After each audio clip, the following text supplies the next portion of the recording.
Kanchipuram Vakula silks నాణ్యత మా ప్రాధాన్యత. మదీనాగూడ, మియాపూర్, హైదరాబాద్ లో త్వరలో శుభారంభం.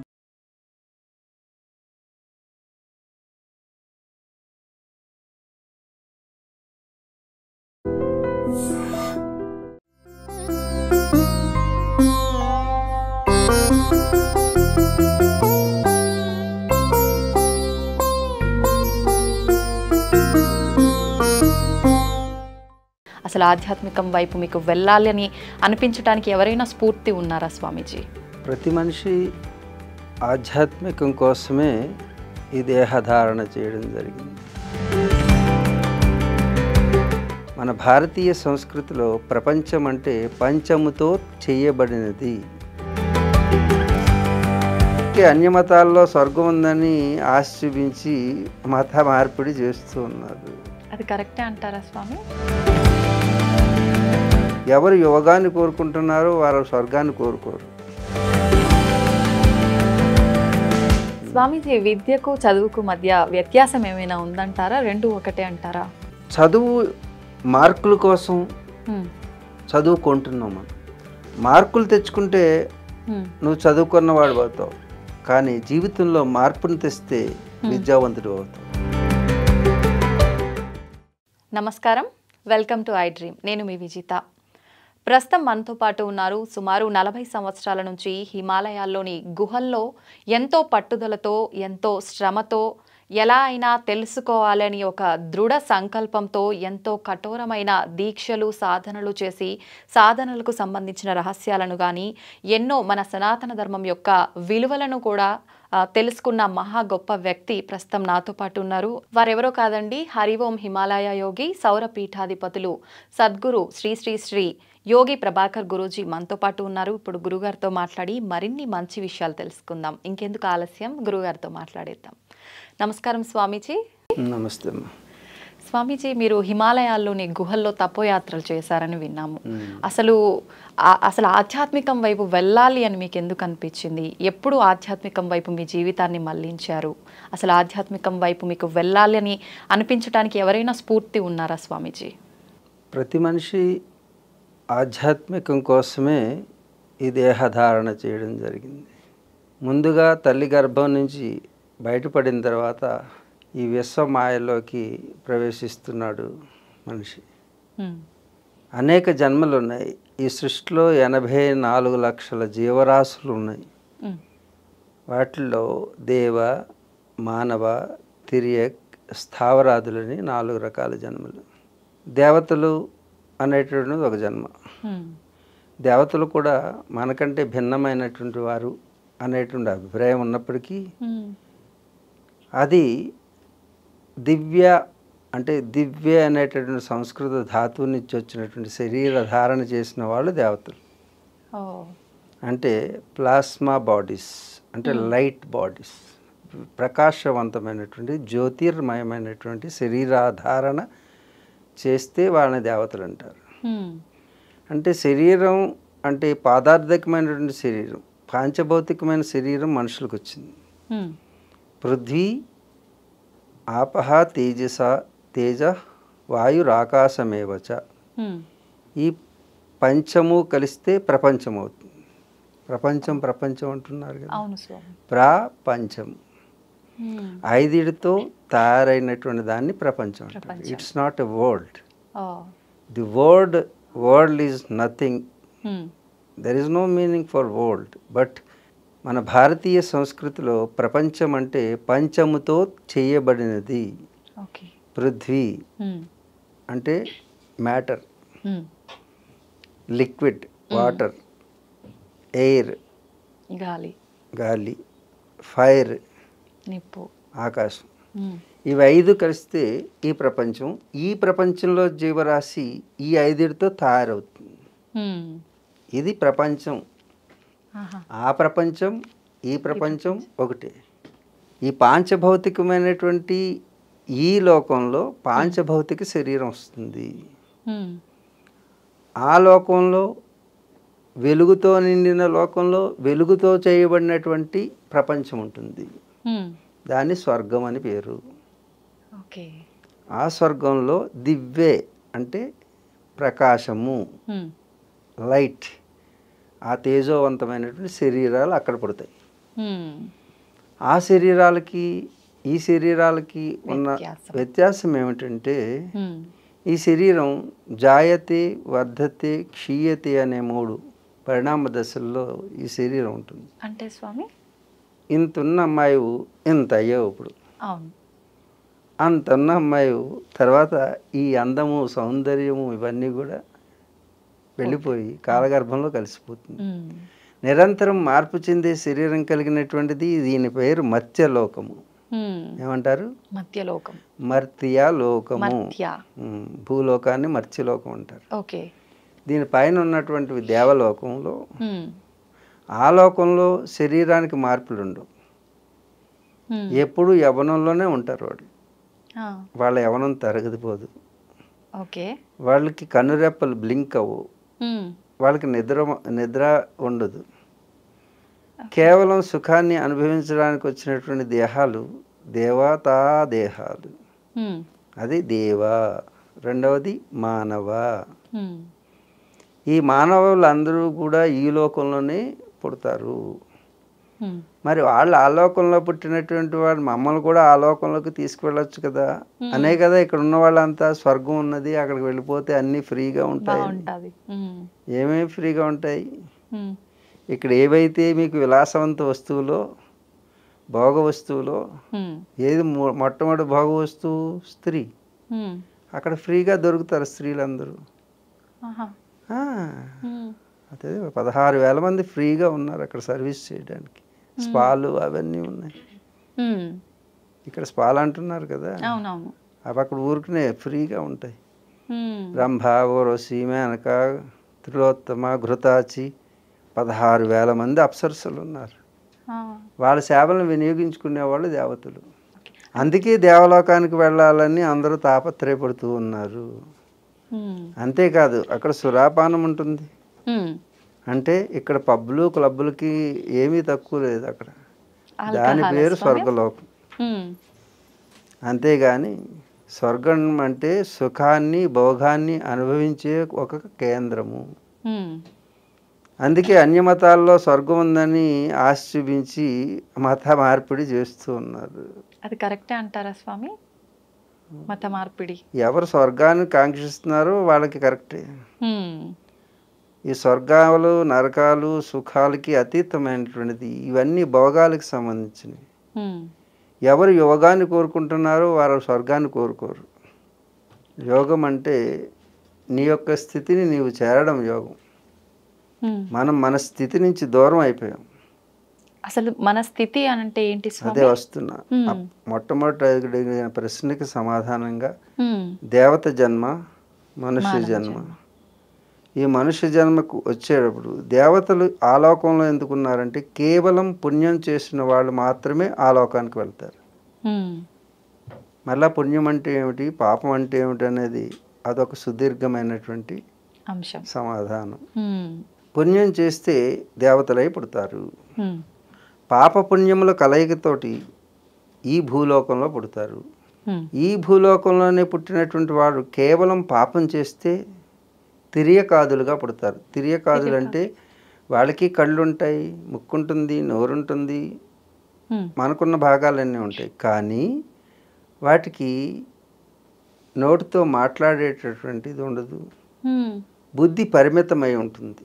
ఇవి ఎక్కడ ఉంటారు పశువులు, పక్షులు ఓ. ఇవన్నీ మన చుట్టూనే ఉన్నాయి. ఉమ్, ఇంకా ఎక్కువ పాపం చేస్తే చెట్టు, గుట్ట, పుట్టగా పుడతారు. కొండలు, గుట్టలు, చెట్లు. ఇది పాషాణమైన జన్మ అంటారు. ఉమ్, వీటిని స్థావరాదులు అంటారు. స్థావర, తిర్యక్, మానవ, ఉమ్, దేవతలు. ఓకే. 4 రకాలుగా పుడతామన్నమాట. ఉమ్, ఈ పుట్టినటువంటి వాళ్ళలో మనుష్య జన్మ కడు దుర్లభం.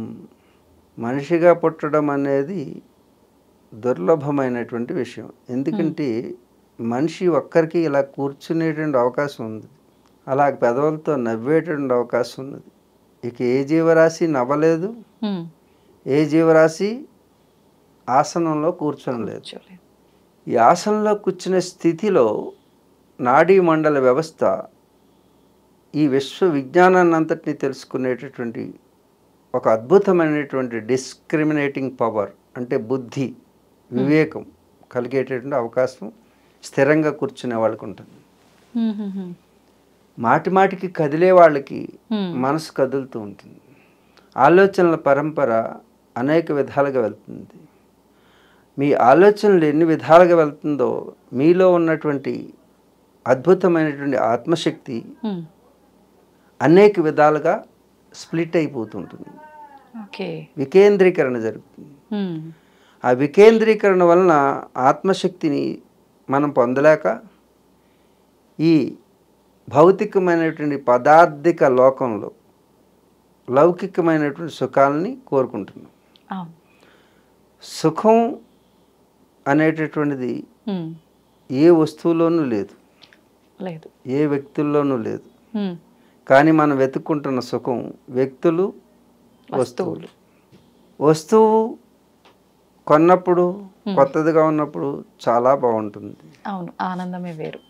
కాలం పరిణామ దశను చూసినప్పుడు అది పాతబడిపోతూ ఉంటుంది. శాశ్వతమైనటువంటి సుఖాన్ని ఇవ్వలేదు. వ్యక్తులు శాశ్వతమైన సుఖాన్ని ఇవ్వలేదు. అందుకు ప్రతి మనిషి రోజు వెతుకుతూ ఉన్నాడు, అసంతృప్తితో జీవిస్తూ ఉన్నాడు.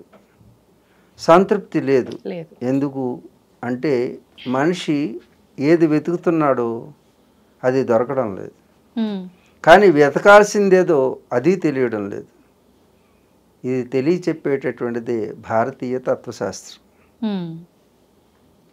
ఆ భారతీయ తత్వశాస్త్రంలో ఈ మనిషి ఎవరు, ఇది పొందాల్సిందేమిటి, ఆ పొందడానికి చెయ్యాల్సిందేమిటి, చేస్తున్నదేమిటి, ఈ ప్రశ్నలు వేసుకుని జీవితాన్ని కొనసాగిస్తే అది యోగం అవుతుంది. అలాంటి యోగ మార్గాన్ని పొందేటటువంటి అవకాశం ఈ మానవ జన్మకి మాత్రమే ఉన్నది. అందుకే ఈ మానవ జన్మ మనకు లభించడం కాదు దుర్లభమని శాస్త్రాలు ఘోషిస్తూ ఉంటాయి. అందుకు ఆ మానవ జన్మ మనకు వచ్చింది కాబట్టి ఆ మానవ జన్మతో మనం సాధించాల్సింది ఏమిటి అని తెలుసుకునే ప్రయత్నం చేస్తే మనకి సుఖము, శాంతి లభ్యమవుతుంది. ఆధ్యాత్మికం వైపు మీరు ఎందుకు వెళ్ళారు? ఎవరు మీకు స్ఫూర్తి? ఈ ఆధ్యాత్మికం అనేటువంటి ప్రతి ఒక్కరిలోనూ ఉంటుంది. అదే ఈ అన్వేషణ. ఆ అన్వేషణలోనే ఈ ప్రపంచంలో వెతుకుతున్నాం. ప్రపంచంలో, బాహ్య ప్రపంచంలో వెతుకుతున్నటువంటిది ఏదైతే ఉందో ఆ ప్రపంచం అంతా తిరగాలంటే, అంతరిక్షం వరకు వెళ్ళాలంటే, అందుకే సైంటిస్టులు అంతరిక్షంలోకి వరకు వెళుతున్నారు. కనీసం ఈ గ్రహాన్ని విడిచి పక్క గ్రహాన్ని కూడా తెలుసుకోలేకపోయారు. ఈ అనంతమైనటువంటి ఆకాశంలో అనంతమైనటువంటి గ్రహాలను ఎప్పుడు తెలుసుకుంటారు? అందుకే అంతరిక్షంలో ప్రయాణం చేసేది సైంటిస్టులు అయితే అంతరంగంలోనే అంతా ఉన్నదని తెలుసుకుని అంతరంగంలో ప్రయాణం చేసి తెలుసుకున్నవారు సైంటిస్టులు, సెయింట్స్, భారతీయ సనాతన ఋషులు. అందుగురించి ప్రతి ఒక్కరూ కూడా ఆధ్యాత్మిక చింతన అందరిలోనూ ఉన్నది. కానీ అది తెలియక ఆధ్యాత్మిక చింతన అంటే ఆనందాన్ని వెతకడం. ఆనందం అంటే ఎవరు అంటే నీ స్వస్వరూపం. ఆనందం బయట నుంచి రాదు. ఏ వస్తువు నుంచి ఆనందం పొందలేము మనం. మనలో ఉండేదే ఆనందం. ఇతనితో మాట్లాడితే, ఇతనితో ఉంటే నాకు సుఖం ఉన్నది అని నువ్వు అనుకుంటేనే సుఖం ఉంటుంది. అవతల వాడు సుఖం ఇస్తే సుఖం ఉండదు. మనం ఫీల్ అవుతాం. You must feel it. That is your experience. You are the centre of everything. Nothing else in this universe. You are the universe. If you feel it, if you experience it, then only happy. It will fulfill. నువ్వు అనుకోకపోతే నీకు ఇంద్రలోకం నుంచి ఇంద్రుడు వచ్చినా నీకేమనిపించదు, సుఖాన్ని ఇవ్వలేరు. అలాగే నీకు చుట్టూ ఏసీలు ఉన్నా నీవు అనుకూలంగా అనుకోకపోతే ఒళ్ళంతా వేడిగా ఉంటుంది. కాబట్టి సుఖం, సంతోషం, ఆనందం వీటి గురించి తెలుసుకోవాలి. సుఖం అంటే ఏమిటి, సంతోషం అంటే ఏంటి, ఆనందం అంటే ఏమిటి చెప్పండి. కేవలం ఈ లౌకికమైనటువంటి వాటి నుంచి నువ్వు సుఖాన్ని పొందవచ్చు, సుఖాన్ని కొనుక్కోవచ్చు. వేడిగా ఉంటే ఒక ఏసీ కొనుక్కోవచ్చు, సుఖంగా ఉందనుకోవచ్చు. నువ్వు అనుకుంటేనే సుఖం, ఏసీ సుఖాన్ని ఇవ్వదు. నువ్వు అనుకోకపోతే అక్కడుండి టెన్షన్ పడుతున్నావు అంటే వాళ్ళంతా చెమటలు పడతాయి. అవును. కాబట్టి నీకు ఏది అనుకూలం అనుకుంటున్నావో నువ్వు అనుకోగలిగితే ఆ వస్తువు నీకు సుఖాన్ని ఇస్తుంది, ఆ వ్యక్తి నీకు శుఖాన్ని ఇస్తారు. నువ్వు అనుకోకపోతే ప్రతికూలమైతే అది నీకు సుఖాన్ని ఇవ్వలేదు. సుఖం అనేది శారీరగతమైంది. శరీరానికి సుఖంగా అంటే కంఫర్ట్గా ఉంటే దాని పేరు, అనుకూలంగా ఉంటే సుఖం. ఇక సంతోషం అంటే మనసుకి అనుకూలంగా ఉంటే సంతోషం. ప్రతికూల పరిస్థితులు శారీరకంగా ఉన్నప్పటికీ నీ మనసు సంతోషంగా ఉంటే చెట్టు కూడా ఒక 5 స్టార్ హోటల్లా కనపడుతుంది. లేకపోతే 5 స్టార్ హోటల్ కూడా చాలా చెట్టు కింద కనపడుతుంది. నువ్వు అనుకోగలిగితే అది మానసిక స్థితి. అంటే సంతోషం మనోగతమైంది, సుఖం శరీరగతమైంది. ఈ రెండూ కూడా తాత్కాలికంగా ఉండేటటువంటివి, సంతోషము సుఖం కూడా. కానీ ఆనందం అనేది ఎప్పుడు ఉండేది. అది ఎక్కడి నుంచి వచ్చేది కాదు, అది కొనుక్కునేది కాదు, కనుక్కునేది కాదు, కొనుక్కుంటానికి దొరికేది కాదు. ఈ కొనుక్కుంటానికి అతీతమైనటువంటిది, అందనిది, అందరిలో ఉండేది ఆనందం. సంతోషం ఆనందం రెండు ఒకటి కాదా స్వామి? ఏంటి వ్యత్యాసం? చెప్పానుగా, మనసులో అనుకుంటే అది సంతోషం, శారీరకంగా పొందితే దాని పేరు సుఖం. ఓకే. శారీరకంగా నీకు సుఖం వచ్చినా నీ మనసులో సంతోషం లేకపోతే ఈ సుఖం ఎందుకు పనిచేయదు? కానీ ఈ రెండు తాత్కాలికమైనటువంటివి, సుఖ సంతోషాలు. కానీ ఆనందం అనేది నీ స్వస్వరూపం, దాన్ని ఎక్కడా కొనలేము, కనుక్కోలేము, ఎప్పుడు ఉండేది, శాశ్వతమైనది. ఇది తెలుసుకున్న చిన్నప్పుడే అవగతమైంది నా తల్లిదండ్రుల ద్వారా. అప్పటి నుంచి అన్వేషణ అనేది సహజ స్వభావ సిద్ధమై నాలో ఉద్భవించినటువంటిది ఆధ్యాత్మికమైనటువంటి స్థితి. ఇది ఎక్కడి నుంచి రాదు, నీలోనే ఉంటుంది ఆధ్యాత్మిక స్థితి. ఆధ్యాత్మిక స్థితిని ఏ గురువు ఇవ్వలేడు, ఏ మార్కెట్లో కొనలేవు, మనమే అనుభూతి చెందాలా. నీకున్నదే ఆధ్యాత్మిక స్థితి. దీనికోసం ప్రత్యేకంగా రావాల్సింది లేదు, ఆకర్షితులు అవ్వాల్సింది లేదు. కాకపోతే నీలో ఉన్న దాన్ని ప్రేరణ చేయడానికి ఎదురుగా ఏదో ఒక ఇన్సిడెంట్ జరగాలి. ఆ ఇన్సిడెంట్ ఏమిటి అని అడుగుతున్నావు. కానీ నన్ను పుట్టించేటప్పుడే మా తల్లిదండ్రులు ఆ యొక్క సంకల్పంతో పుట్టించారు. అంచేత నాకు ప్రత్యేకంగా ఇన్స్పిరేషన్ అంటూ ఏమీ లేదు. నా జీవన విధానమే ఆధ్యాత్మిక జీవన విధానం. ఇది ప్రతి మనిషికి ఉన్నదే, ఎవరు కొత్తగా అన్వేషించాల్సిన అవసరం లేదు. మరి ప్రతి మనిషికి ఉన్నప్పుడు మీరు అలా ఆధ్యాత్మిక మార్గంలో నడుస్తున్నారు, మేము నడవలేకపోతున్నాం, ఎందుకని స్వామీజీ? ఆధ్యాత్మికంగా ఉన్నటువంటి వ్యక్తి మీరు, ఎందుకంటే మనుష్య జన్మే ఆధ్యాత్మికం. ఏ జీవరాశి వెళ్ళలేదు. దేవతలు కూడా ఆధ్యాత్మికంగా ఉండలేరు. దేవతలు కూడా ఆధ్యాత్మికంగా తెలుసుకోవాలంటే భూలోకంలో ప్రవేశించాల్సింది. ఆధ్యాత్మిక ఉన్నతిని పొందాలంటే, ఆధ్యాత్మిక ఉన్నతి అంటే మోక్షం అంటారు. మోక్షం అంటే నిన్ను నీవు చేరడం, నీవు దేవుణ్ణి చేరడం కాదు, దేవుణ్ణిలో కలిసిపోవడం కాదు. అది ద్వైతంలో, ద్వైతం అంటే దేవుడు ఉన్నాడని నమ్మే వాళ్ళకి దేవుడిలో ఐక్యం అవడం. సాధారణంగా అద్వైతంలో నీలోకి నీవు చేరడం యోగం. ఇప్పుడు నీవుగా ఉంటే ఆనందంగా ఉంటుందా, నువ్వెవరితోటినే ఉంటే ఆనందంగా ఉంటుందా?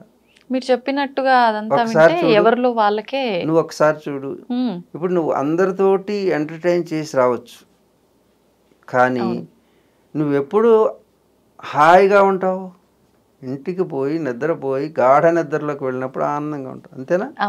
అప్పుడు ఎవరున్నారు నీ చుట్టూ? మనలో మనమే, మన ఇంట్లో వాళ్ళు. నీతోటి నేను లేను కదా, లేరు. మనం అంటే ఇద్దరం వస్తాం. అంటే ఎవరికి వారు, నేను నువ్వు కూడా లేవు, నీవే ఉన్నావు, ఈ శరీరం కూడా లేదు. Try to understand. ఈ శరీరం కూడా లేని స్థితి నీది. ఈ శరీరం అనుకుంటున్న నీవు కాదు. It's a gadget, it's a సాధనం. ఈ సాధనం లోపల నువ్వున్నావు. అందుకే ఈ అందమైన శరీరం కూడా రేపొద్దున్న నీ లోపల ఉన్న నువ్వు వెళ్ళకపోతే నీ వారందా కూడా తీసుకుని వెళ్ళి తగలవేస్తున్నారు, పూడ్చిపెడుతున్నారు. మరి నీవు ఉన్నావా లేదా అంటే ఈ నీవు కాదు. నీ లోపల ఏదైతే గాఢ నిద్రలో అమ్మా ఎంత ఆనందంగా ఉంది, ఈరోజు బాగా నిద్ర పట్టింది అని మెలకువలోకి వచ్చి తెలుసుకుంటున్నావు. తెలుసుకునేటటువంటి యంత్రం ఈ శరీరం. ఏమీ తెలియనిది నీవు. ఆ ఏమీ తెలియని స్థితికి వెళ్ళాలి. నువ్వు చేసేటటువంటి ప్రయత్నమే సాధన. శరీరం అనేటటువంటి సాధనంతో, సాధనం అంటే ఇన్స్ట్రుమెంట్, ఈ ఇన్స్ట్రుమెంట్తో సాధించాల్సింది ఏదో అది సాధిస్తే దాని పేరు సాధన. ఏం సాధించాలి మనం? అది ఎలా తెలుస్తుంది? ఏం సాధించాలి? నిన్ను నువ్వు చేరడమే సాధించాల్సింది. మరి నేను నాలో లేనా? లేవు. నువ్వు ఎదురుగా ఉన్నటువంటి వస్తువుని చూస్తున్నావు. చిన్నప్పుడు లేచిన వెంటనే గాలి కావాలి అనుకున్నావు, ఊపిరి పీల్చడం మొదలుపెట్టావు, దానికి బానిస అయిపోయావు. తర్వాత ఎవరో ఆకలేస్తుంది కడుపులో, అమ్మ యొక్క స్తన్యాన్ని చూసావు, తీసుకుంటాం, పాలు తాగడం మొదలుపెట్టావు, పాలకు బానిస అయ్యావు. అవసరం వచ్చింది. తర్వాత ఆకలి లేకపోతే అవసరం ఉండేది కాదు, గాలి పీల్చకపోతే ఆకలి ఉండేది కాదు. ఆకలి ఒకదాంతో ఒకటి ఇంటర్లింక్ అయ్యి నువ్వేం చేయవు, నీ యొక్క స్వస్థితి నుంచి గాలికి బానిస అయ్యావు, ఊపిరి ఆడించుకుంటానికి, ఆకలికి బానిస అయ్యావు. తర్వాత రిలేషన్, ఈ ఆకలిని తీర్చుకోవడానికి అమ్మ అవసరం కాబట్టి అమ్మకి బిడ్డగా మారిపోయావు. అమ్మ చెప్పినటువంటి తండ్రి అంటే తండ్రికి బిడ్డగా మారావు. అన్నదమ్ములు, అక్క చెల్లెళ్ళు అన్నిటికీ బందీగా మారిపోయి ఈ బందీలు సంబంధమై నీ లోపల ఉన్నటువంటి నీ స్థితి నుంచి నువ్వు స్ప్లిట్ అవ్వడం మొదలుపెట్టావు. తర్వాత పెద్దది, చిన్నప్పుడు బాల్యావస్థ క్రీడాసక్త, ఆట వస్తువులు యందు మనసు పాడేసుకున్నావు. Your energy towards the playing objects. That means you are splitting your energy towards the objects in this world. ఈ ప్రపంచంలోకి నీవు నీ శక్తిని విస్తారంగా తీసుకుని వెళ్ళావు. ఈ వస్తువులు అయిపోయినాయి. తరుణావస్థ తరుణాసక్త అంటే యవ్వనంలోకి వచ్చిన తర్వాత పరస్పరం పురుషుడు స్త్రీని, స్త్రీని పురుషుడు ఆకర్షించుకుంటూనే సమయం అయిపోతుంది. ఇది సహజమైన పరిణామ దశలు. దీని తర్వాత వృద్ధావస్థ చింతాగ్రస్త, ఇంకా గతాన్ని తలుచుకుంటూ ఏడుస్తూ కూర్చుని జీవితం అయిపోతుంది. మరి నీ గురించి నువ్వు ఎప్పుడు ఆలోచిస్తున్నావు? అందుకే నీ గురించి నువ్వు తెలుసుకోవాలంటే అంతరిక్షంలో కాదు చేయాల్సింది ప్రయాణం, అంతరంగంలోకి. పదార్థ జీవనం కాదు కావాల్సింది, పరమార్థ జీవనం. కాబట్టి అలాంటి పారమార్థిక జీవన విధానాన్ని మన యొక్క భారతీయులు మాత్రమే అందించారు, ఇంకే దేశంలో లేదు. దాని పేరే సనాతన సంప్రదాయం, వేద సంస్కృతి. ఈ వేదం ఉన్నటువంటి దేశం ఏదైతే ఉందో ఆ దేశం నిర్వేదానికి నిలబడుతుంది. నిర్వేదానికి తావులేదు. ఆ వేద సంస్కృతి కలిగినటువంటిది కాబట్టి భారతదేశం మాత్రమే విశ్వ రహస్యాలకి సమాధానం చెప్పగలిగినటువంటి స్థితిలో ఉండగలిగింది. అంచేత ఆ స్థితిని మనం పొంది ఉన్నాం. ఆనందాన్ని మన యొక్క స్వస్వరూపంగా పొంది ఉన్నాం కాబట్టి మనకి ఎవరి ఇన్స్పిరేషన్ అక్కర్లేదు. మీరు కొంచెం ప్రయత్నం చేస్తే చాలు మీ యొక్క స్థితిని మీరు పొందగలగడానికి అవకాశం కలుగుతుంది. అలాంటిదే మేము కూడా పొంది ఉన్నాము. అందు గురించి అది చిన్నప్పుడే తెలిసింది కాబట్టి చిన్నప్పటి నుంచి ఆ మార్గంలో ఉన్నాం. అలాగని లౌకిక ప్రపంచంలో లేమా? ఉన్నాం. లౌకిక అలౌకిక ప్రపంచంలో సమర్థత కలిగిన వాడే యోగి. కేవలం అలౌకిక ప్రపంచం మాత్రమే కాదు, లౌకిక ప్రపంచంలో ఉన్నటువంటి సర్వస్వాన్ని తెలుసుకున్నవాడు అలౌకిక ప్రపంచాన్ని అధిగమించగలడు. అందుకు లౌకికం వదిలి అలౌకికం అని ఉండదు. లౌకికము అలౌకికమని రెండు లేవు, రెండు ఒకటే. ఎవరికి వాళ్ళు తెలుసుకోవాలంటే ప్రయత్నం మొదలు పెట్టాలి అన్నారు కదా స్వామి. ఏ రకంగా ప్రయత్నం చేయాలి? ఒక బ్యాటరీలో ఇన్ని వోల్ట్స్ కరెంట్ ఉన్నది. ఆ కరెంటు ఇన్వర్టర్ ఉన్నది. ఆ ఇన్వర్టర్లోంచి ఇన్ని లైట్లు వేసామనుకో, ఇన్వర్టర్లో కరెంటు త్వరగా పోతుందా? డిశ్చార్జ్ అవుతుంది పోతుంది కదా. అంటే these are all objects around you. నువ్వు ఎన్నిటి మీద అయితే ఫోకస్ చేస్తున్నావో అన్ని విషయాలకి నీ యొక్క శక్తి వాడుతున్నాం. వాడితే నువ్వేమవుతావు? వీక్ అవుతాం. రోజుకి అనేక లక్షల ఆలోచనల యొక్క పరంపర నీ మనసులో సాగుతుంది. అవును. అందుకే ఇంటికి వెళ్ళి ఈ ఒంటి మీద ఉన్న అలంకరణ తీసి అవతల పడేసి హాయిగా చిన్న గుడ్డ వేసుకు పడుకుంటే ఉన్నటువంటి చూడు. ఇప్పుడు వరకు ఈ లోకానికి ఇన్ని కావాలి ఆబ్జెక్ట్స్, కానీ నీకేం కావాలి? ఏమీ వద్దు, అక్కర్లేదు. నువ్వు ఏకాంతంగా ఉన్నప్పుడు వచ్చేటటువంటి అర్థమవుతుందా? అంటే ఇవన్నీ అవసరమా అనవసరాలా? అనవసరం. అనవసరాల కోసం నీ జీవితాన్ని వెచ్చిస్తున్నావు, అవసరం కోసం కాదు. నీ అవసరాలన్నీ కూడా ఈ ప్రకృతి ఇచ్చింది సహజంగా. గాలి అవసరమా? ఫ్రీగా వచ్చిందా? వచ్చిందా? ఇది కొనుక్కుంటే వస్తుందా? కొనుక్కుంటే ఎంత డబ్బు అవుతుంది? చాలా. నీరు ఫ్రీగా వచ్చిందా? కానీ కొనుక్కుంటాం మొదలుపెట్టాం. అగ్ని ఫ్రీ, వేడి. భూమి ఫ్రీగా వస్తుందా రాదా? ఇప్పుడు అన్ని డబ్బులు పెట్టే కదా. నువ్వు అమ్ముకుంటాం మొదలుపెట్టావు, నమ్ముకుంటాం మానేసి. అవన్నీ ప్రకృతి ఫ్రీగా ఇచ్చిందా? ఉచితంగా ఇచ్చింది కదా. ఇవన్నిటికంటే వాల్యూ అయింది ఈ సృష్టిలో ఏదైనా ఉంది? ఐదిటికంటే వాల్యూ అయింది భూమి, నీరు, అగ్ని, వాయువు, ఆకాశం. ఈ 5 అన్నిటికంటే ముఖ్యమైనవి, విలువైనటువంటి పంచభూతాలని ఈ సృష్టి ఊరికనే ఇస్తే మరి నువ్వు కొనుక్కునేవన్నీ కూడా వీటికంటే ఖరీదైనవా తక్కువ? ఏవి ఖరీదైనవి? ఫ్రీగా వచ్చిన ఎప్పుడైనా విలువ తక్కువనే అనిపిస్తాయి స్వామి. అనిపిస్తుంది నీకు, కానీ విలువ విషయంలో ఏది విలువైంది? ఇవే విలువైంది. ఒక్కసారి గాలి ఆపేసాం అనుకోండి, ఈ సృష్టి అంతా ఒక్కరోజు చచ్చిపోతుంది. అంతే కదా. ఈ భూమి ఒకసారి కృంగిపోయింది అనుకోండి, పౌడర్ అయిపోయింది అనుకోండి, మనం గొప్పవాళ్ళు అనుకున్న ఒక్కరు ఉంటారా ఇక్కడ? లేదు. మరి ఏది విలువైంది? నీకు రోజంతా 24 గంటలలో 12 గంటలు వెలుగునిస్తున్నాడే సూర్యభగవానుడు. ఆయన ఇవ్వకపోతే మీ ఇన్వర్టర్లు మీ యొక్క ఇవన్నిటికీ ఎంత ఖర్చు అవుతుంది చూసారు? దేవుడు వెలిగిస్తే మనం వెలుగుని కొనుక్కుంటున్నాం. మనిషి స్వార్థంతో భూమిని అమ్మడం మొదలుపెట్టాడు. నమ్ముకుంటే మనకు భోజనం పెట్టేది. అలాంటి భోజనం పెట్టి అమ్మని అమ్ముకుంటాం మొదలుపెట్టాడు. నమ్ముకుంటాం మాని భూమి పో అనుకుంది. భూమి తర్వాత నీరు మీరై మీకు జీవజలమై మిమ్మల్ని నిలుపుతున్నది నీరైతే అది ఉచితంగా ఇస్తుంది. నీరు లేకపోతే 1 గంట బ్రతకలేవు. ఆ నీరు ఈ శరీరంలో జీవమై నిన్ను నిలుపుతుంది. ఆ నీటికి విలువ కట్టగలవా? కానీ దాన్ని కూడా అమ్ముదడం మొదలుపెట్టాడు మనిషి స్వార్థం. అగ్నిని అమ్మడం మొదలుపెట్టాడు, వాయువుని అమ్మడం మొదలుపెట్టాడు. రేపటి నుంచి మీ ముక్కుకి కూడా మీటర్ పెట్టేటటువంటి వస్తాయా స్వామి? మీ ముక్కుకి మీటర్ పెడతారు. ఎంత గాలి పీల్చావో దానికి డబ్బు కట్టండి. ఇవి రేపు రాబోయే కార్పొరేట్ వ్యాపారాలన్నీ ఇలాగే ఉంటాయి. అగ్నిని అమ్ముతున్నారు చూశారు కదా, ఈ కరెంట్ ఇవన్నీ కూడా అమ్ముతున్నారు. నీటిని అమ్ముతున్నారు, వాయువుని అమ్మడం మొదలుపెట్టారు. ఇప్పుడు మీకు వచ్చినాయి ప్యూరిఫైయర్స్ అని అమ్ముతున్నారా? మీ గాలి, మీ ఇంట్లో గాలిని మీకు అమ్ముతారు. తర్వాత ఇంక మిగిలింది ఆకాశం. ఆకాశం కూడా అమ్మడం మొదలుపెట్టారు. తెలుసా తెలీదా? ఆకాశంలో కాలనీస్ రాబోతున్నాయి. అవునా? Space colonies. ఆ అంతరిక్షంలో మీకు రియల్ ఎస్టేట్ మొదలవుతుంది. రాసుకోండి, యోగి ప్రభాకర్ చెప్తున్నటువంటి భవిష్యత్. భూమి మీద కాలనీలు అయిపోయినాయి, చంద్రుడి మీద కాలనీలు అయిపోయినాయి, అమ్మేశారు. మార్స్ మీద కాలనీలు అయిపోయినాయి, ఇక అంతరిక్షంలో కాలనీలు వస్తాయి, స్పేస్ సిటీస్.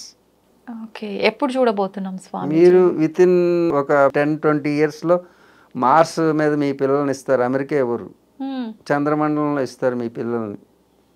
మా అల్లుడు చంద్రమండలం G20లో చేస్తున్నాడు, లేకపోతే స్పేస్ స్టేషన్లో చేస్తున్నాడు. ఏం చేస్తున్నాడంటే స్పేస్ వాకర్గా చేస్తున్నాడు అంటే ఏదో జాబ్. ఆశ్చర్యంగా వింతగా ఉంది స్వామి. స్పేస్ సిటీస్ తయారవుతాయి. స్పేస్ సిటీస్ మీరు మడత పెట్టుకుని మీ ఇల్లుని తెచ్చుకుని జేబులో పెట్టుకుని తెచ్చుకోవచ్చు. మీ ఇల్లు అన్ని గొడ్డతోటి ఇల్లు ఉంటాయి, కాలిపోవు. అన్ని గదులు మీరు గొడ్డలతో చేసుకుంటారు.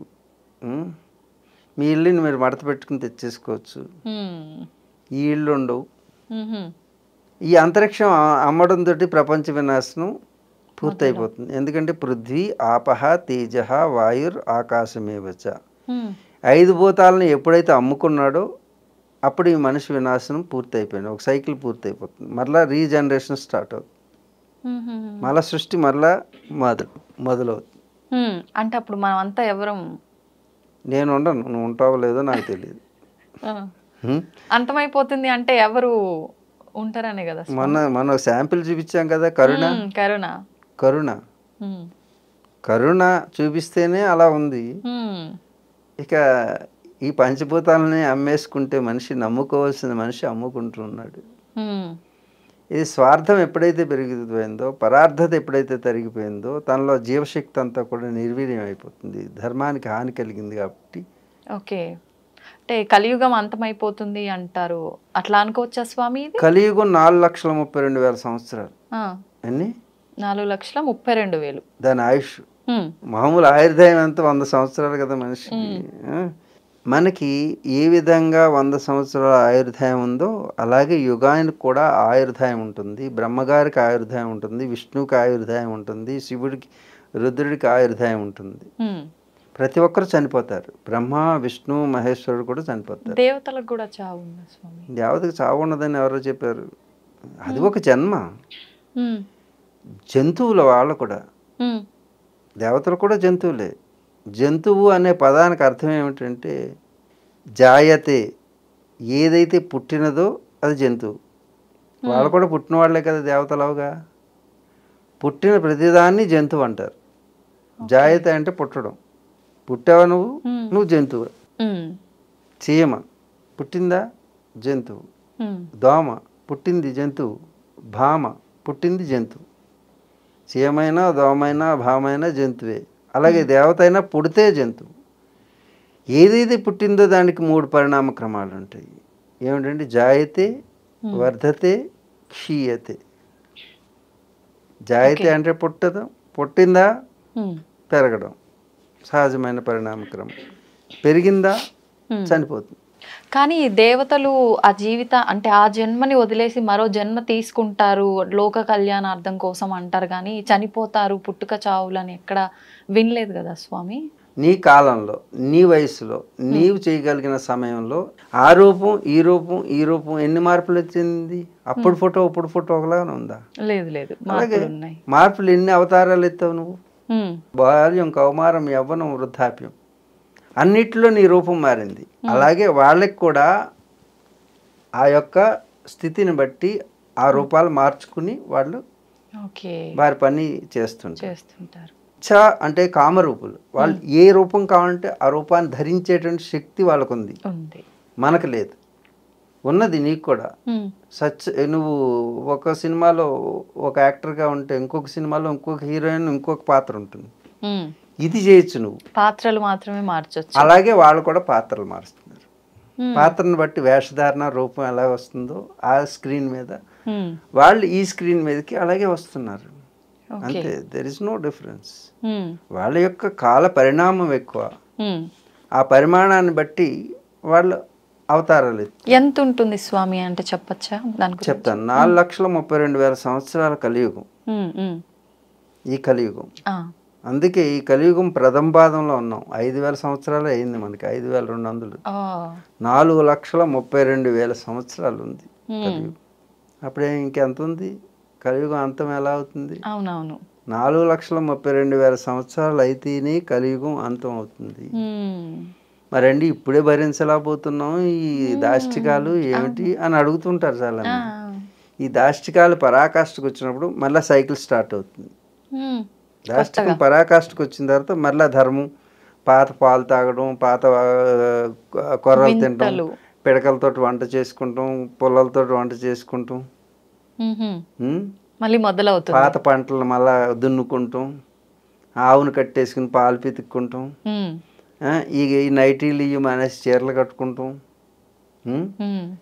నిక్కర్లు వేసుకుని ఆడవాళ్ళు తిరుగుతున్నారు కదా. వీళ్ళు పరాకాష్ఠకు వచ్చేసారు, చివరి వరకు వచ్చేసినాయి గుడ్లు. పెద్ద 7 గజాలు చీరలు చిన్నవి అయిపోయినాయి కదా, మళ్ళీ ఇవి పొడుగు అయిపోతాయి. ఇలా సైక్లింగ్ జరుగుతుంటుంది, అంతేగాని ఏ పరాకాష్ట లేదు, ఏమీ ఉండదు. ఇది కాలచక్రం అనమాట. ఇలా పైకి వచ్చేస్తుంది, మళ్ళీ కిందకి వెళ్ళిపోతుంది. అందుగురించి పాత అలవాట్లన్నీ మళ్ళీ వచ్చేస్తాయి. అలాంటి వాళ్ళని ఇప్పుడు పిలుస్తున్నారంటే మొన్నటి వరకు పబ్లు క్లబ్లు నిండిపోయి, ఇప్పుడేమో ఆశ్రమాలు నిండిపోతున్నాయి. అంటే పూర్వకాలానికి వెళ్ళిపోతున్నారు అందరూ. అన్ని వస్తున్నాయి ఒకదాని తర్వాత ఒకటి. ఈ సైకిల్లో అది పెద్ద మాకేం విచిత్రం అనిపిస్తుంది. స్వామి మీరు ఈ లోకం అంతా పాడైపోతుంది, వచ్చి ఉద్ధరించండి. ఉద్ధరించడానికి ఏమో ఉండదు. ఉద్ధరించడం అంటే ఆ సైకిల్ని ఆపడం. ఆపడం మంచిదా చెడ్డా? మంచిదే, కానీ సాధ్యపడుతుంది కాదు. ఆ సైకిల్ ముందుకు నడవాలంటే ఆపకూడదు. అవునవును, సృష్టి ధర్మానికి విరుద్ధం. ఎవరు ఈ లోకాన్ని ఉద్ధరించేవాడు లేరు, ధరించేవాడు లేరు. It's a common cycle, natural cycle is there. అయినా అది ఆపడం సాధ్యపడుతుందా స్వామి? ఒక స్త్రీ ఋతుక్రమం మొదలైంది, మొదలైతే పండగ చేసుకుంటున్నావా, దండగ అనుకుంటున్నావా? పండగ చేసుకుంటా. పండగ చేసుకోవాలి కదా. ఇప్పుడు పాడవుతుంటే పండగే చేసుకోవాలి. అది పాడవట్లా, నేచర్లో ఒక సైకిల్ స్టార్ట్ అయింది. ఓకే, పాడవడం అనేది సహజమైన పరిణామ క్రమం. ఇప్పుడు బిడ్డ పెద్దదైంది అని సంకేతం చెప్తుంటే అమ్మ చెప్పొద్దు అంటే తల్లి అయ్యేటువంటి అర్హత ఈ రోజు నుంచి వచ్చింది అని ఒక సంకేతం అది. అలాగే లోకంలో చెడిపోతుంది, అదేదో భయంకరంగా ఉంటుంది చిన్నపిల్లలకి తెలియక. అవును, ఆ స్థితి అలాగే మీకు భయంకరంగా ఉంటుంది.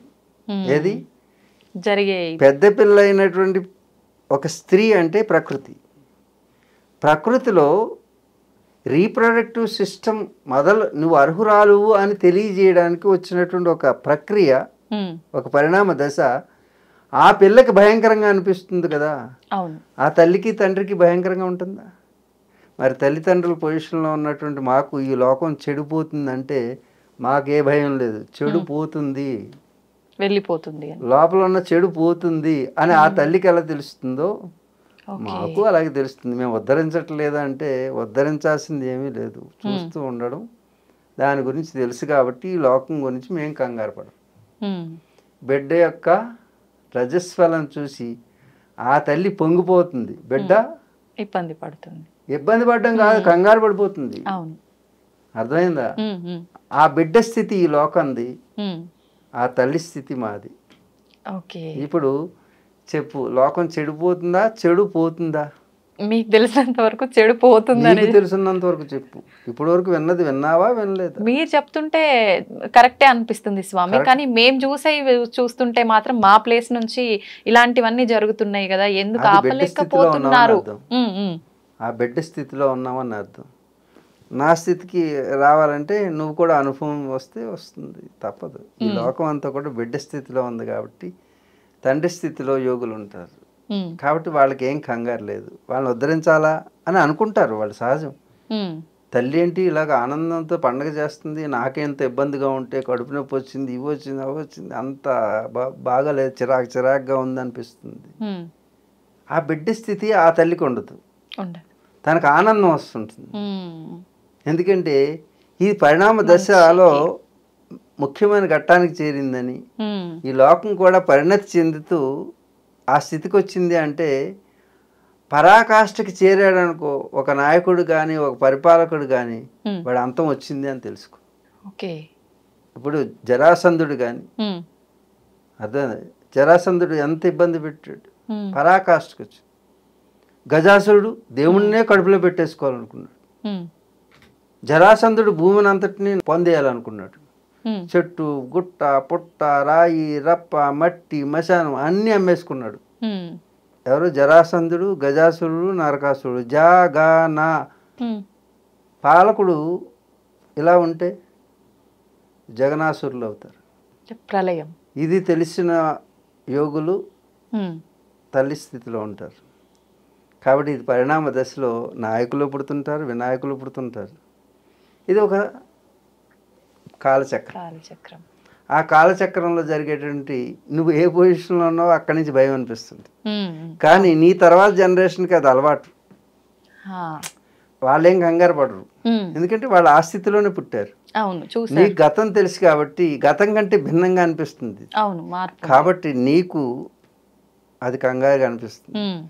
మీ బిడ్డను చూసి, మీ ఆడపిల్లను చూసి నువ్వేమనిపిస్తావు? ఈ పిల్ల నా మాట వింటలేదు, ఏవేవో అలవాట్లు ఉంటుంది. వాళ్ళ అలవాట్లు అవి, నీ అలవాట్లు అవి. నీ అలవాట్లో ఏళ్ళుంటే ఈ జనరేషన్ ఎందుకు అవుతుంది? అంచేత ఏ తల్లులు కంగారు పడకండి, మీ బిడ్డలు సేఫ్, వాళ్ళ సంరక్షణ వాళ్ళు చూసుకుంటారు.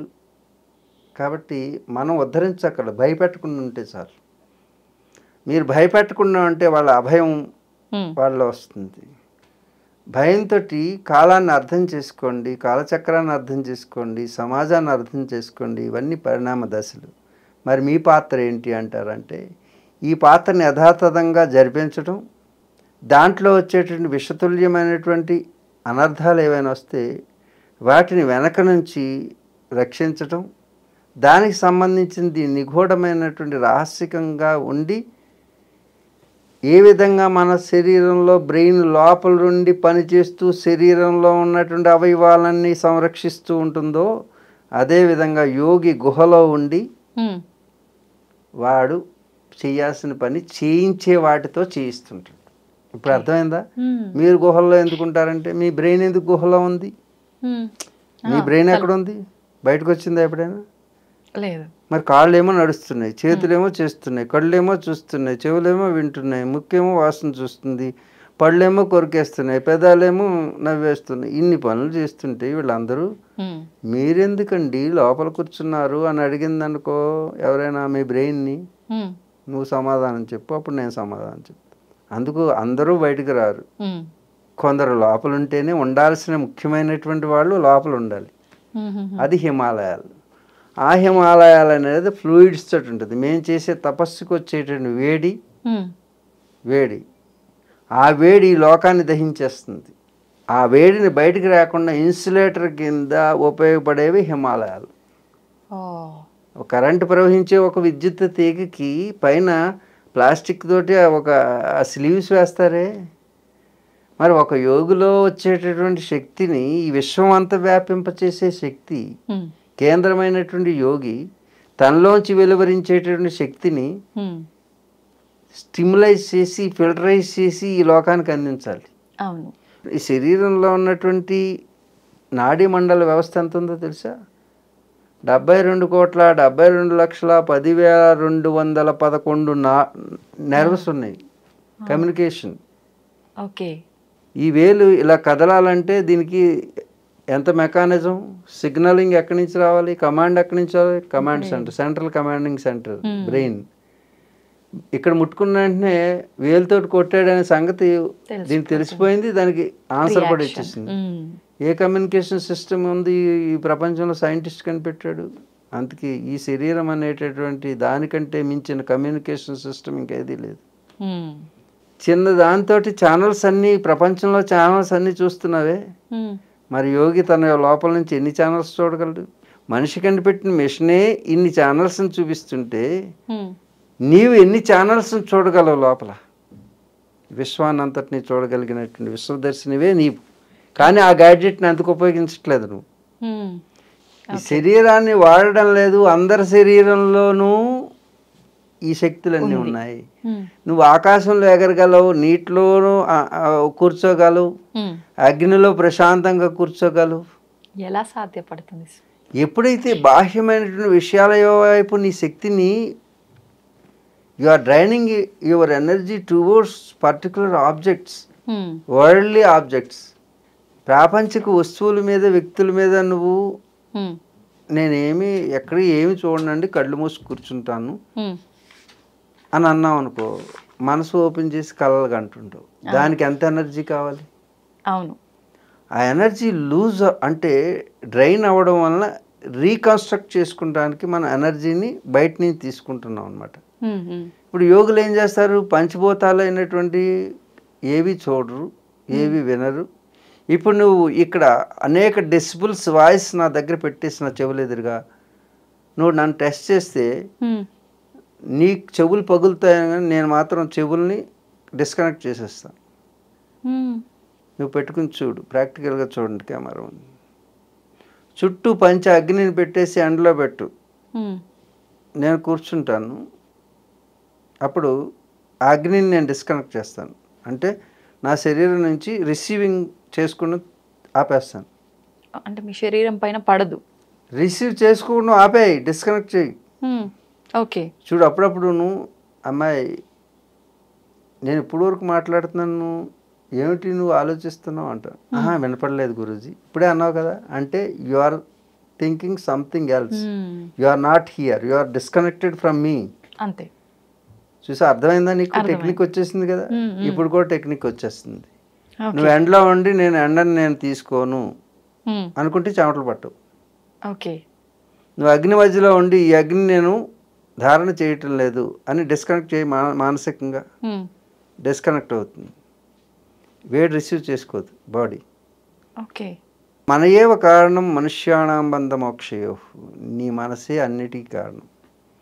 ఎదుటిగా అందంగా కనపడుతుంది అంటే అందం దాంట్లో లేదు, అందం నువ్వు అనుకుంటున్నావు కాబట్టి అది అందంగా ఉంది. ఏసీలో కూడా చెమటలు పట్టిన వాళ్ళు ఎంతోమంది ఉంటారు.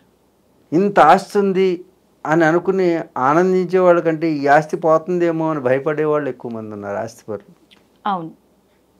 చూసావా? అంటే ఆస్తి ఏది కూడా నీకు సుఖం లేదు, సుఖం అనేది నీవే.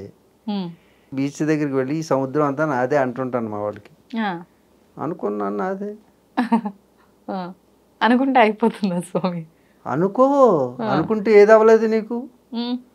పలానా వాడు భర్త కావాలంటే అయ్యాడా, వాడా అవుతున్నాడా? నాకు పిల్లలు పుట్టాలంటే పుడుతున్నారా? ఇవన్నీ ఉద్యోగం చేయాలంటే వచ్చిందా? మరి అనుకున్నా కాబట్టి వచ్చింది, అది అనుకోవు కాబట్టి రావట్లేదు. సముద్రం నాదనుకో, వెళ్ళు దాంట్లో ఉండు, ఎవడు కాదన్నాడు? ఉండలేమండి, ఇంత ఇల్లు కావాలనుకున్నావు, అంత ఇల్లే వచ్చింది. నాకు హిమాలయాలు అంతా నాదే అనుకున్నాను కాబట్టి హిమాలయాలు నాదైంది. నువ్వు అనుకోలేదు కాబట్టి నీ ఇల్లే నీది అవ్వట్లేదు.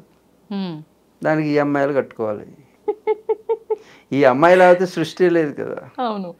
అందుకే అమ్మాయేగా జన్మకు కారణం. ఏంటి? అమ్మాయి అమ్మాయేగా ఇక్కడ తిరగడానికి కారణం. ఆ మాయే కదా ఈ జన్మకు కారణం. అందుకే ఆ పదాలన్నీ పక్క పక్కనే ఉంటాయి, గుర్తుంచుకో భాషలో. ఇది భారతీయత. ఆ మాయ, అమ్మాయ, అమ్మాయే. చూసావా ఎంత బాగుందో? అమ్మాయి లేకపోతే ఏముంది ఈ లోకం? అసలు లోకం దేని చుట్టూ తిరుగుతుంది? అమ్మాయి చుట్టూ. అంతే. ఓకే. అసలు స్త్రీ లేకపోతే అసలు సృష్టి లేదు కదా. అవును. అంటే డమ్ అయిపోయింది మొత్తం, ప్రపంచం అంతా కూడా జీరో. అందుకే ఆవిడని ఆదిశక్తి, భువనేశ్వరి, అమ్మ అన్నారు. కాళికాదేవి మహాశక్తి స్వరూపిణి. ఎవరు? అమ్మాయే, అమ్మాయే. ఈ సృష్టి యావత్తు పాడైపోవట్లేదు, చెడిపోవడం లేదు, చెడిపోతుంది. ఇది పరిణామ క్రమం. ఈ సృష్టి యావత్తు చక్రంలో బంధించబడింది. ఆ చక్ర కాలచక్రం అని. అది కాలచక్రం అంటే కాలము అంటే కాల. కాల అంటే ఏంటి? బ్లాక్. బ్లాక్ చీకటి, కాళిక మహాశక్తి, కాల కాలము. కాలంలోనే బంధించబడింది అందరం. బ్రహ్మ విష్ణు మహేశ్వరులు కూడా కాలంలోనే బంధించబడి, యుగాలన్నీ కాలంలోనే బంధించింది. అంతే. కాలమే అన్నిటికంటే గొప్పది. కాలం గొప్పదా అంటే కాలాన్ని సృష్టించినటువంటి కాళికాదేవి. కాళీ, ఖాళీగా ఎవరైనా ఉంటే అది మహంకాళి అయిపోతుంది. ఖాళీగా ఎవరు ఉండకూడదు. సమయాన్ని వినియోగించుకోవాలి, ఎప్పుడు ఎంగేజ్ అయ్యి ఉండాలి, లేకపోతే వినాశనానికి దారితీస్తుంది. అదే ఖాళీ. ఖాళీ ఉండకూడదు. అది సైంటిఫిక్గా చూసినట్టయితే everybody comes from the black hole. శూన్యంలో పడిపోతారనా? బ్లాక్ హోల్ నుంచి పుట్టిన వాళ్ళం మనందరం. ఓకే. ఓకే. అర్థమైందా? ఈ సృష్టి యావత్తు ప్లానెట్స్ అన్ని పుడుతున్నాయంటే బ్లాక్ హోల్ లోంచే పుడుతున్నాయి. ఓకే. సృష్టి ఆరంభం కూడా ఎక్కడి నుంచి వచ్చింది? Dark matter. సైంటిఫిక్గా. ఓకే. ఎలా? డార్క్ మ్యాటర్ నుంచే పదార్థం పుట్టింది. ఓకే. ఇంతకుముందు నువ్వు ఉన్నావంటే తల్లి గర్భంలో లేవు కదా. పదార్థం అక్యుములేట్ అయింది. ఎలా అయింది? శూన్యం నుంచి. దాంట్లో ముక్కు, కళ్ళు, కాళ్ళు, చేతులు, వాటి గోర్లకి పాలిష్ బయట వేసి తెచ్చుకున్నావు అనుకో. రంగు దేవుడు సహజంగా చూడు పింక్ కలర్ వేసాడా నాకు. అవును. నువ్వు పింక్కి బదులు ఎరుపు, నలుపు అన్నీ వేసుకుంటున్నావు. అది ఆయన వేసే పంపించాడు దేనికి ఏ కలర్ వేయాలో. ఇవన్నీ అనవసరమైనవి అంటారు. అవసరాలన్నీ భగవంతుడే తీర్చాడు పంచభూతాల ద్వారా. మరి ఇవన్నీ సృష్టించింది భగవంతుడు కాదంటారా? భగవంతుడు ఒక రోబోని తయారు చేసి ఆ రోబోకి ఆర్టిఫిషియల్ ఇంటెలిజెన్స్ ఇచ్చారనుకో, దాన్ని ఎవరైనా ఆపరేట్ చేయాలా? మరి రోబోనే ఆపరేట్ చేసే సిస్టమ్ వాడి చేతిలో పెట్టుకోకపోతే నిన్ను సొంతంగా ఆయనలాగా తయారు చేసి వదిలేసిన తర్వాత ఆయన ఎందుకు ఆపరేట్ చేస్తాడు?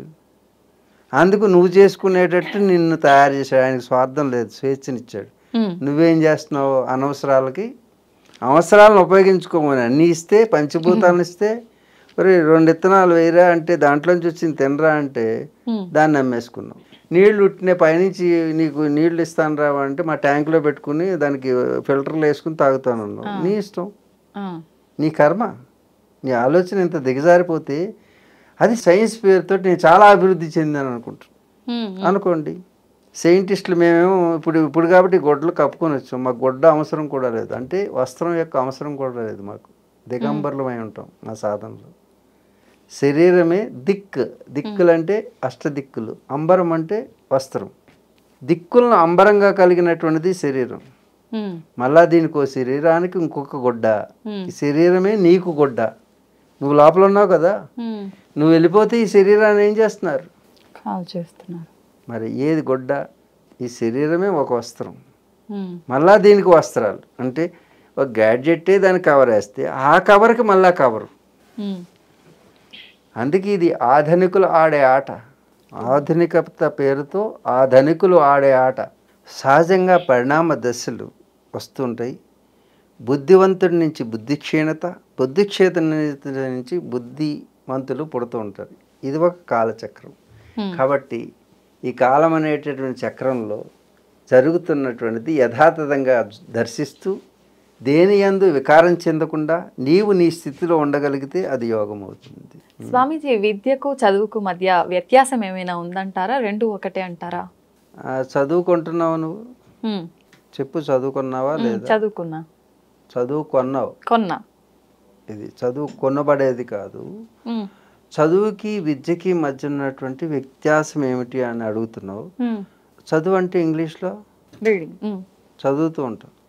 అంటే నువ్వు ఒక పుస్తకాన్ని దాంట్లో రాసినటువంటి విషయాన్ని చదువుకొని అది మెమరీలో పెట్టుకొని మరలా తిరిగి దాన్ని పరీక్షల్లో రాసేస్తే బాధ్యత అయిపోతుంది. అంతవరకు. చదువు మార్కుల కోసం చదువుకుంటున్నాం. మనం చదువుకుంటున్నాం మార్కుల కోసం. అవును. మార్కుల కోసం నువ్వు చేసే ప్రయత్నాన్ని, పుస్తకాల ద్వారా నువ్వు తెలుసుకునే దాన్ని చదువు అంటారు. చదువు మార్కులనిస్తుంది, కానీ విద్య మార్పునిస్తుంది. మార్కులు తెచ్చుకుంటే నువ్వు చదువుకున్నవాడు అవుతావు, కానీ జీవితంలో మార్పుని తెస్తే విద్యావంతుడు అవుతావు. ఓకే. పుస్తకాల ద్వారా తెలుసుకుంటే వచ్చేది చదువు. నీ మస్తకం ద్వారా తెలుసుకునే దాన్ని విద్య అంటారు. పుస్తకంలో ఉన్న విషయాన్నైనా నీ మస్తకంలో ఎప్పుడూ పదిలంగా చేసుకుని అది వికాసానికి వినియోగించుకోగలిగితే దాన్ని విద్య అంటారు. అర్థమైందా? అందుకు నేనేమి చదువు కొనలేదు, నేను విద్యావంతుడిని అంటాను. విద్య మనం మనోవికాసాన్ని పొందింపజేసి బుద్ధి విచక్షణను పెంచి తద్వారా సత్యాన్ని తెలుసుకోవడానికి ఉపయోగపడేది విద్య. కానీ చదువు వాస్తవిక దృక్పథం అంటే సైన్స్ ఎంతవరకు తెలుసుకుంటుందో అది చదువు. కానీ చదివి ఈ చదువు ఎక్కడ ఆగిపోతుందో, ఇంకా తెలుసుకోలేదో, ఆ తెలియని దాన్ని తెలియజెప్పేటటువంటి సత్యాన్ని గురించి తెలియజెప్పేది విద్య. ఏంటి?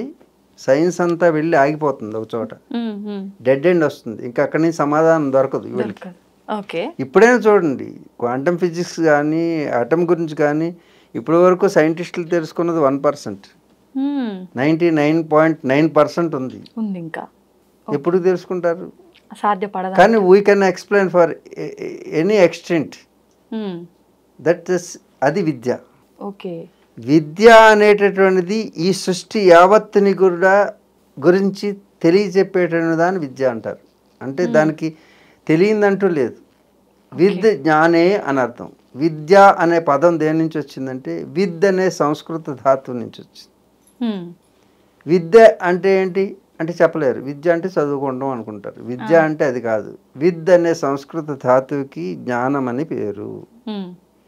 విద్య అనేది కలిగినటువంటి దేశం ఈ ప్రపంచంలో ఏదైనా ఉంటే ఈ భూమండలం మీద అది భారతదేశం.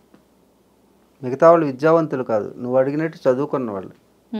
చదువుకుంటే సైంటిస్టులు అవుతారు, విద్యావంతులైతే సైంటిస్టులు అవుతారు. ఋషులే విద్యావంతులు. ఋషులు కలిగిన దేశం భారతదేశం. విద్య, చదువు. చదువు జీతాన్ని ఇస్తుంది, బ్రతుకు తెరువునిస్తుంది. కానీ విద్య జీవితాన్ని ఇస్తుంది, అది జీవితానికి పరమార్థం చూపిస్తుంది. అలాగే చదువు ఎప్పుడూ కూడా పుస్తకంలో ఉంటుంది, విద్య మస్తకంలో ఉంటుంది. చదువు కొంటే వస్తుంది, విద్య తెలుసుకుంటే వస్తుంది. అందుకే పుస్తకంలో కొంతే ఉంటుంది, మస్తకంలో అంతా ఉంటుంది. పుస్తకంలో ఉండేది చదువు, మస్తకంలో ఉండేది విద్య. విద్య వికాసాన్ని ఇస్తుంది, చదువు ధనాన్ని ఇస్తుంది, విద్య సాధనాన్ని ఇస్తుంది. అలాగే చదువుకుంటే మార్కులు వస్తాయి, విద్యావంతుడైతే జీవితంలో మార్పులు వస్తాయి. ఈ విధంగా చాలా చెప్పొచ్చు. ఇది ప్రాస కాదు, భాష, సంస్కృతి, భాష పక్కపక్కనే ఉంటాయి. మీరు వెతుక్కుంటే చాలా అద్భుతమైనటువంటి విషయాలు వెలుగులోకి వస్తాయి. ఇది భారతీయ భాష యొక్క గొప్పతనం, భారతీయ విద్యా విధానం యొక్క గొప్పతనం. విద్యని ఆధారం చేసుకునే భారతీయులు జీవిస్తుంటారు. విద్ అంటే జ్ఞానే అని అర్థం, జ్ఞానం అంటే తెలుసుకునేది అని అర్థం. తెలుసుకోవడం అంటే దేని గురించి, ఏది ఇప్పటి వరకు ఈ సృష్టిలో ఏది తెలియలేదో తెలుసుకుంటే దాని గురించి తెలియచెప్పేదాన్ని విద్య అంటారు.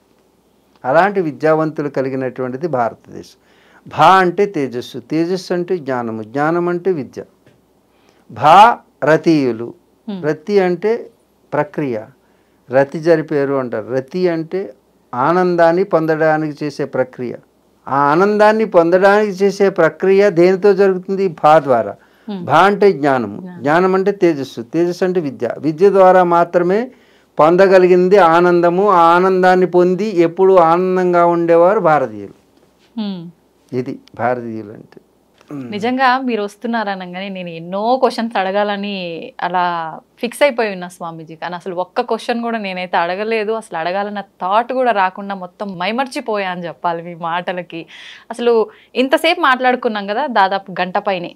అసలు ఎంత తెలుసుకున్నా, నేను ఇంత కూడా తెలుసుకోలేదేమో, ఇంకా చాలా ఉంది మీ నుంచి తెలుసుకోవాల్సింది అని అనిపిస్తుంది. సమయం అంత అయినట్టు అనిపించింది, 1 hour అయినట్టు లేదు, అనిపించలే. అసలు 1 hour చేస్తున్న ఫీలింగ్ లేదు.